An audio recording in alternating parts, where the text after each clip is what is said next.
এই যাবি কই যাবে? পল্টন যাবো। তো চল কেমনে যাবি তুই তো রিক্সার চেইনই খুলস নাই চল কমে গেল।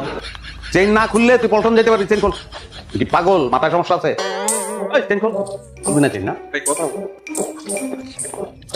চেইন খোল জলদি চেইন খোল কথাগুলো কথা শোনস না না চালা Okay, let's go. আস্তে চালা বাবা আস্তে চালা অ্যাক্সিডেন্ট করবি তো কাকা কই যান কাকা এই বাজার নিছি তো, এই বাসায় যাবো বাসায়। আসেন রিক্সায় আমি হেঁটে যেতে পারবো, এই যে এখানে। কাকা ইট মারমু আসেন আসেন মাথা মারাই বললাম আসেন উঠেন উঠেন কি বাজার করলেন এই যে শাক পাতা বিট আপনার রক্তের গ্রুপ কি এত দিতে। রক্তের দরকার আছে নামার চেষ্টা করলে রক্ত লেগে গেলে পজিটিভ বাসায় এসে নামেন না কেন না চালা